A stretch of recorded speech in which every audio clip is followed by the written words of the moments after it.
बसंत पंचमी की कथा के अनुसार सृष्टि के प्रारंभिक समय में भगवान शिव की आज्ञा से श्री ब्रह्मा जी ने जीव, खास तौर पर मनुष्य योनि की रचना की। लेकिन अपनी बनाई हुई इस रचना से स्वयं ब्रह्मा जी ही संतुष्ट नहीं थे। उन्हें लगता था कि रचना में कुछ कमी रह गई है, जिसके कारण चारों ओर सदा मौन ही मौन छाया रहता है। हालांकि इस विषय में उपनिषद और पौराणिक दृश्यों का अपना अपना अलग अनुभव है। जब ब्रह्मा जी ने ये सब देखा, तब उन्होंने अपनी इस समस्या के निवारण के लिए अपने दिव्य कमंडल से जल अपनी हथेली में लेकर उसे अभिमंत्रित किया और उस जल को छिड़ककर भगवान श्री विष्णु की स्तुति आरंभ कर दी। ब्रह्मा जी की यह स्तुति सुनकर भगवान श्री विष्णु तुरंत ही उनके सम्मुख प्रकट हो गए और उनकी समस्या जानकर भगवान श्री विष्णु ने आदि शक्ति दुर्गा माता का आह्वान किया और विष्णु जी के द्वारा आह्वान होने के कारण वह भगवती दुर्गा तुरंत प्रकट हो गई। तब श्री ब्रह्मा और विष्णु जी ने उनसे इस संकट को दूर करने का निवेदन किया। ब्रह्मा जी तथा श्री विष्णु जी की बातों को सुनने के बाद उन्हीं आदि शक्ति दुर्गा माता के शरीर से श्वेत रंग का एक भारी दिव्य तेज उत्पन्न हुआ, जो एक दिव्य नारी के रूप में बदल गया और एक चतुर्भुज सुंदर स्त्री वहां प्रकट हुई, जिनके एक हाथ में वीणा तथा दूसरा हाथ वर मुद्रा में था। अन्य दोनों हाथों में पुस्तक और माला थी। आदि शक्ति श्री दुर्गा के शरीर से उत्पन्न तेज से प्रकट होते ही उन देवी ने वीणा का मधुर नाद किया, जिससे संसार के समस्त जीव जंतुओं को वाणी प्राप्त हो गई। जलधारा में कोलाहल व्याप्त हो गया, हवा चलने से सरसराहट होने लगी। तब सभी देवताओं ने शब्द और रस का संचार कर देने वाली उन देवी को वाणी की अधिष्ठात्री देवी सरस्वती कहा। फिर आदिशक्ति भगवती दुर्गा ने ब्रह्मा जी से कहा कि हे ब्रह्मा जी, मेरे तेज से उत्पन्न हुई यह देवी सरस्वती आपकी पत्नी बनेगी। जैसे लक्ष्मी श्री विष्णु की शक्ति है, पार्वती जी महादेव शिव की शक्ति है, उसी प्रकार यह सरस्वती देवी ही आपकी शक्ति होंगी। ऐसा कहकर आदि शक्ति श्री दुर्गा जी सब देवताओं के देखते ही देखते वहीं अंतर ध्यान हो गई। इसके बाद सभी देवता सृष्टि के संचालन में संलग्न हो गए। हिंदू धार्मिक शास्त्रों में देवी सरस्वती से संबंधित कई कहानियां प्रचलित हैं।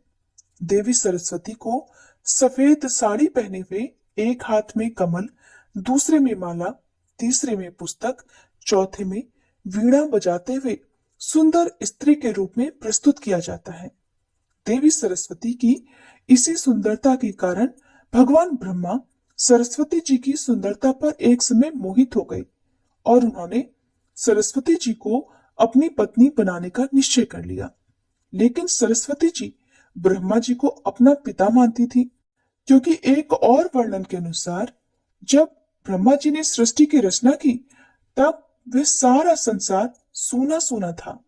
ऐसे में इस सूनेपन को दूर करने के लिए ब्रह्मा जी ने अपने कमंडल से जल छिड़का, जिसके परिणाम स्वरूप एक दिव्य तेज पुंज प्रकट हुआ और वह दिव्य पुंज एक सुंदर नारी के रूप में बदल गया।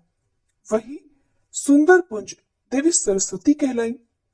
ब्रह्मा जी के हाथों प्रकट होने के कारण सरस्वती देवी को ब्रह्मा जी की पुत्री माना जाता है। अब ऐसे में सरस्वती जी ब्रह्मा जी को अपना पिता ही मानती थी, क्योंकि ब्रह्मा जी ने ही देवी सरस्वती की रचना की थी। इसलिए वह ब्रह्मा जी से विवाह नहीं करना चाहती थी। ब्रह्मा जी की दृष्टि से छुपने के लिए सरस्वती देवी ने चारों दिशाओं में छुपने का प्रयास किया, परंतु वह सफल नहीं हो सकी। इसलिए देवी सरस्वती ने स्वर्ग में छिपने का निश्चय किया। वहां भी भगवान ब्रह्मा जी आ गए और देवी सरस्वती को विवश होकर उनसे विवाह करना पड़ा। अपनी ही पुत्री से विवाह करने के कारण ब्रह्मा जी की सभी देवताओं ने बहुत आलोचना की और ब्रह्मा जी को उनके किए की सजा देने के लिए सभी देवता मिलकर भगवान शिव के पास गए और ब्रह्मा जी को दंड देने के लिए कहा। भगवान शिव सभी देवताओं की बात सुनकर बहुत क्रोधित हुए। इसलिए भगवान शिव ने ब्रह्मा जी के 5वें सिर को उनके धड़ से अलग कर दिया। दूसरी कथा की अगर बात करें तो भगवान ब्रह्मा जी का 5वां सिर हमेशा बुरी बातों से भरा रहता था। इसलिए शिव जी ने ऐसे सिर को खत्म करना ही उचित समझा। एक और अन्य कथा के अनुसार देवी सरस्वती ने ब्रह्मा जी को श्राप दिया था कि आपकी इस पृथ्वी पर कहीं भी पूजा नहीं होगी।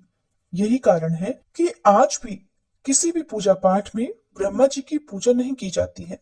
लेकिन राजस्थान के पुष्कर और तमिलनाडु को छोड़कर कहीं भी अन्यत्र हमारे देश में ब्रह्मा जी का मंदिर ही नहीं है। बसंत पंचमी के दिन आप माँ सरस्वती को बूंदी, बेसन के लड्डू, केसर भात, पीले चावल, मालपुआ आदि का भोग लगा सकते हैं। इससे देवी बहुत प्रसन्न होती हैं और अपने भक्तों को शिक्षा, प्रतियोगिता, कला और संगीत के क्षेत्र में सफलता प्रदान करती हैं। आज के दिन देवी सरस्वती की पूजा करते समय देवी के चरणों में पेन, कॉपी, पेंसिल आदि रखना शुभ माना जाता है। ऐसा करने से कुंडली में बुध ग्रह दोष दूर होगा। बुध ग्रह के मजबूत होने से आपकी बुद्धि और निर्णय लेने की क्षमता बहुत अच्छी होगी। अगर आपके बच्चे का पढ़ाई में मन नहीं लगता है, वह एकाग्र होकर पढ़ता नहीं है, तो आप वसंत पंचमी के दिन माता सरस्वती को हरे रंग वाले फल और पीले फूल अपने बच्चे के हाथ से देवी सरस्वती को अर्पित करवाएं।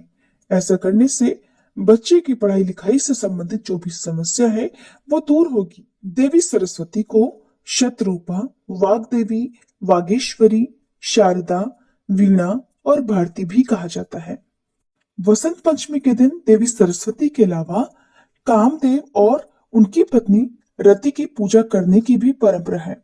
मान्यता है कि इस दिन धरती पर प्रेम के देवता कामदेव और रति का आगमन हुआ था, जिसकी वजह से वसंत ऋतु में सभी जीवों में प्रेम भाव का संचार होता है। आपको बताते हैं कामदेव और रति कौन थे और वसंत पंचमी के दिन उनकी पूजा क्यों होती है।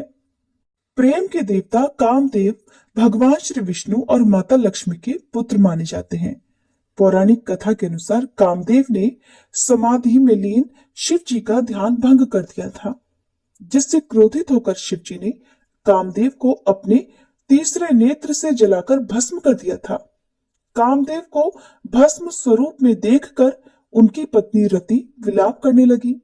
तब भगवान शिव ने उन्हें आशीर्वाद दिया कि कामदेव भाव रूप में मौजूद रहेंगे। वे मरे नहीं हैं, वे अनंग हैं, क्योंकि उनका शरीर नष्ट हो गया है। वे अब बिना अंग वाले हो गए हैं। शिव जी ने द्वापर युग में कामदेव को दोबारा शरीर प्राप्त हो जाने का वरदान दिया, जिसके बाद द्वापर युग में कामदेव को भगवान श्री कृष्ण के पुत्र प्रद्युम्न के रूप में फिर से शरीर प्राप्त हुआ। श्रोताओं, ये थी आज की कथाएं। कथाओं को अंत तक सुनने के लिए आप सभी का बहुत बहुत